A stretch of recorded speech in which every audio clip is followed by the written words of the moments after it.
विद्युत धारा, electricity, current के बारे में आज हम पढ़ेंगे। हेलोजन लैंप का तंतु किस मिश्र धातु से निर्मित होता है? टंगस्टन एवं सोडियम से। 1 किलोवाट का मान कितना होता है? 3.6 इंटू 10⁻6 जूल के बराबर होता है।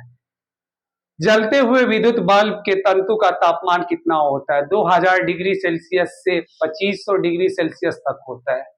बिजली के बल्ब की तुलना में फ्लोरोसेंट ट्यूब विद्युत ऊर्जा का प्रकाश ऊर्जा में अधिक मात्रा में परिवर्तन करती है, इसलिए बिजली के बल्ब की तुलना में फ्लोरोसेंट ट्यूब का अधिक उपयोग किया जाता है। फ्यूज में प्रयुक्त होने वाले तार की क्या विशेषता होती है? उच्च प्रतिरोधक शक्ति एवं निम्न गलनांक की वजह से होती है। विद्युत बल्ब का तंतु किस धातु से निर्मित होता है? टंगस्टन से। स्टोरेज बैटरी से चार्ज करने हेतु किस धारा का आवश्यकता होती है? विशिष्ट धारा, डिस्ट धारा मतलब डायरेक्ट धारा। डायनेमो बिजली उत्पादन हेतु उपयोग में लाया जाता है। यह ऊर्जा से किस प्रकार संबंधित है? यह यांत्रिक ऊर्जा से विद्युत ऊर्जा में परिवर्तित करता है। कम वोल्टेज पर कार्य करने पर विद्युत मोटर जल जाता है क्योंकि वे अधिक विद्युत धारा खींचता है जो वोल्टेज के प्रतिलोमानुपाती होता है। अब वोल्टेज जहां पे नहीं मिलेगा, अगर कहीं ज्यादा वोल्टेज भी दे रहे हैं तो वहां पे तार जो है तो वो तो जलना ही जलना है। सूर्य के प्रकाश में पृथ्वी पर पहुंचने में कितना समय लगता है?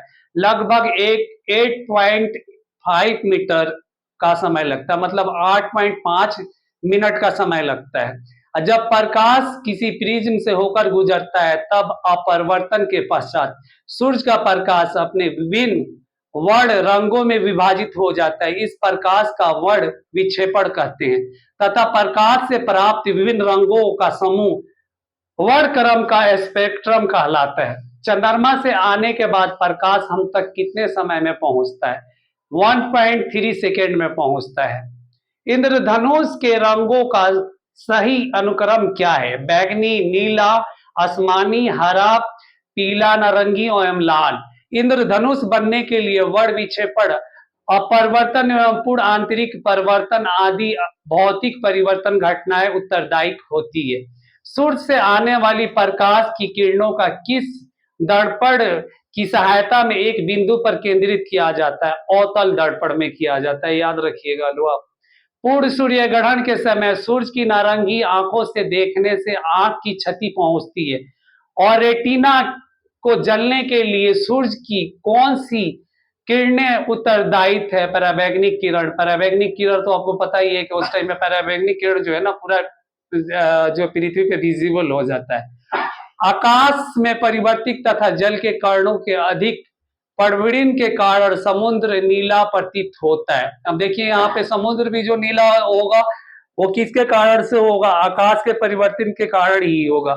अब नीले रंग का जो है ना कॉज ये रहा। उसके आगे आप देखिएगा टरबाइन व डायनेमो में बिजली को प्राप्त करने में ऊर्जा के किस रूप को विद्युत ऊर्जा में परिवर्तित किया जाता है? यांत्रिक ऊर्जा में, मतलब मैकेनिकल एनर्जी में किया जाता है। धार से सुरक्षित विद्युत सप्लाई के लिए प्रयोग में लाए गए फ्यूज तार निम्न गलनांक वाली वस्तुओं की एवं धातुओं से निर्मित होती है। ये ट्रांसफार्मर किसके लिए प्रयुक्त होता है? विद्युत धारा के वोल्टेज को नियंत्रित करने के लिए होता है। जो वोल्टेज होता है ना उस वोल्ट को नियंत्रित करने के लिए होता है। परिवर्तित धारा को वोल्टेज का नियंत्रण करने वाले यंत्र को क्या कहते हैं? रेक्टिफायर कहते हैं। विद्युत बल्ब के भीतर कौन सी गैस भरी होती है? आर्गन होती है, आर्गन गैस होती है। मानव शरीर सूक्ष्म में विद्युत प्रतिशोध कितना होता है? 10/6 होता है, 10⁻6 होता है। ये क्या ओम होता है? ओम आप लोगों ने पढ़ा ही होगा, 10/6 ओम होता है। किसका विद्युत प्रतिरोध होता है? किसका? मानव शरीर का, मतलब आप लोगों के जो शरीर का, हम लोगों के शरीर का जो है ना सूक्ष्म में विद्युत प्रतिरोध का जो होगा वो 10/6 ओम होगा। सूखा हुआ होता है, समझ गए ना? मतलब शरीर जो सूखा होता है उसमें होता है, भीगे हुए शरीर में नहीं होता है। समान ट्यूबलाइट में कौन सी गैस भरी होती है? आर्गन के साथ पारावाष्प भी होता है। प्रतिपादित बल्ब में कौन सी गैस भरी होती है? मरकरी, मतलब मरकरी और नियोन गैस भरी होती है। और विद्युत चालकता की दृष्टि से सर्वाधिक सुचालक धातु कौन सा है? चांदी है। अब चांदी, अब यहाँ पे जो धातु अगर पूछ देना आपको चालकता धातु कौन सी है, तो चांदी रखिएगा। अगर चांदी में अगर करंट दिया जाए तो क्या होगा, लगेगा कि नहीं लगेगा? ये आप लोग बताइएगा हमें कमेंट करके। पृथ्वी के विभव के शून्य मानो जाता है, मतलब जो है पृथ्वी के विभव के शून्य माना जाता है, मतलब जीरो माना जाता है, क्योंकि पृथ्वी में कोई भी अवशेष लेने या देने पर इसके विभव में कोई परिवर्तन नहीं होता है। अब इसमें इसके विभव में परिवर्तन होगा तो वो कैसे होगा?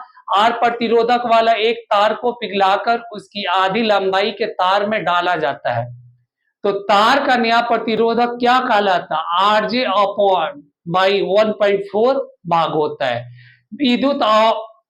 विद्युत आवेश को भंडारित करने के लिए किस उपकरण का प्रयोग किया जाता है? तो ये यहाँ पे होगा संधारित्र कहते हैं। और विभव क्या निर्धारित होता है? आवेश प्रवाह की दिशा में निर्धारित करता है। किस चालक तार के प्रतिरोध का तापमान बढ़ने से क्या प्रभाव पड़ता है? चालक का प्रतिरोध बढ़ जाता है, और चालक का प्रतिरोध बढ़ेगा तो फिर उसके बाद जो है ना, श्वेत प्रकाश को अगर हम देखा जाए, व्हाइट लाइट को हम देखते हैं तो नली में कैसे उत्पन्न किया जाता है? अब श्वेत प्रकाश को नली में कैसे उत्पन्न किया जाता है? तंतु को गर्म करके किया जाता है। विद्युत ऊर्जा को यांत्रिक ऊर्जा में परिवर्तन करने वाली युक्ति कौन सी है? तो विद्युत मोटर है। विद्युत चुंबकीय प्रेरणा पर आधारित युक्ति के दो उदाहरण कौन कौन से हैं? डायनेमो एंड विद्युत मोटर है। और परिवर्तित धारा एवं मतलब विभवांतर को मापने के लिए क्रमशः अमीटर एवं वोल्ट मीटर का प्रयोग किया जाता है। किसका? परिवर्तित धारा को। किसको किया जाता है? अमीटर को और वोल्ट मीटर को प्रयोग किया जाता है। अतिचालक का प्रतिरोधक क्या होता है? लगभग शून्य होता है। पीड़ित चालक, अगर लाइटिंग जो है ना, कंडक्टर बनाने के लिए किस धातु का प्रयोग किया जाता है? तांबा का किया जाता है। विद्युत धारा में समान आवेश का परिवाश